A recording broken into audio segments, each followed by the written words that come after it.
Now, when a Model T Ford has cold oil in the transmission, they've been known to lunge ahead forward. So if you see any lunging going on, you're going to see me doing some mighty quick jumping. What I'm going to do is get the temperature gauge and radiator cap off. This little bad boy here is what you use to check your engine temperature as you're going down the road. Yeah, you're supposed to look from over there over to here and see the temperature of the engine. Okay, we're going to set this aside. We're going to add some antifreeze in the bad boy, and we'll be right back. Okay, now we got some antifreeze in here. Brought it up to the top. Going to get the radiator cap back on here, and then I'll explain it, Lucy.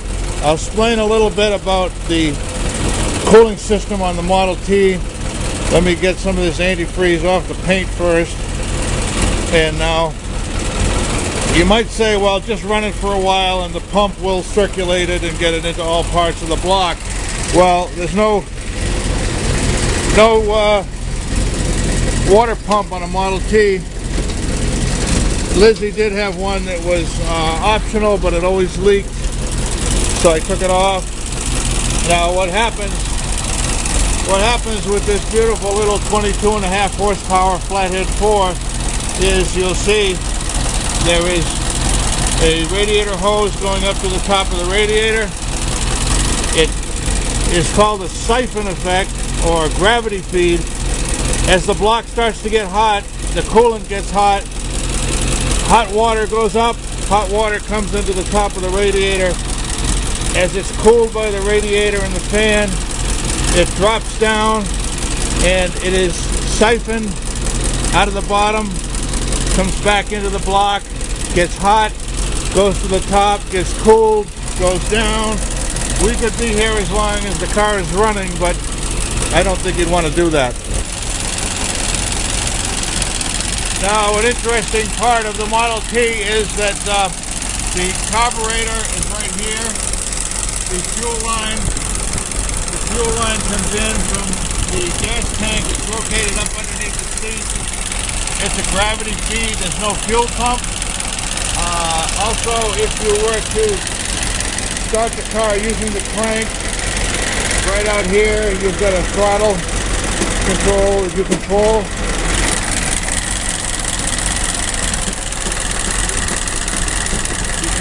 that from the front of the car. If you're starting it from the front, this one has an optional electric starter, which is really handy.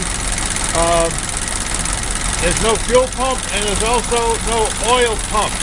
Now, how do you get oil to lubricate the car? This area back here, there's a flywheel in there. The flywheel has little cups.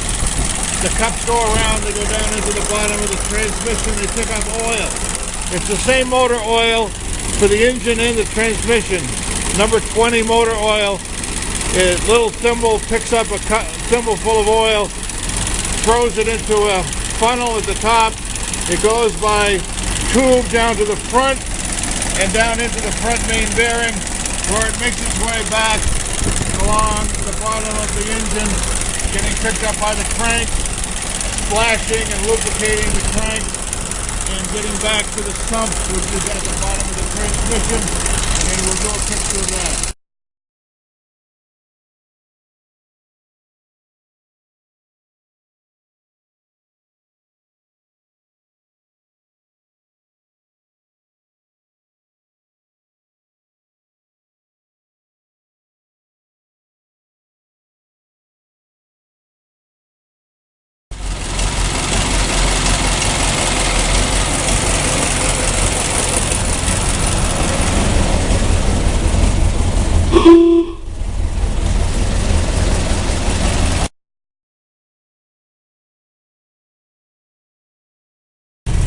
LIZZY has what's called an auga horn, which is generic for auga horn. It goes.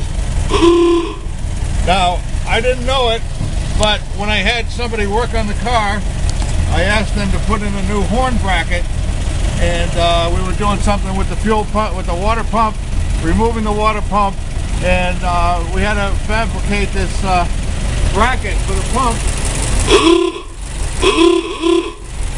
We had to fabricate this bracket for the horn, and I said, well, can't you just get a standard Model T horn bracket? And he said, in the hobby, this is what's known as a big-ass truck horn. So, LIZZY doesn't have a generic, original Model T little horn. It's got a big-ass truck horn.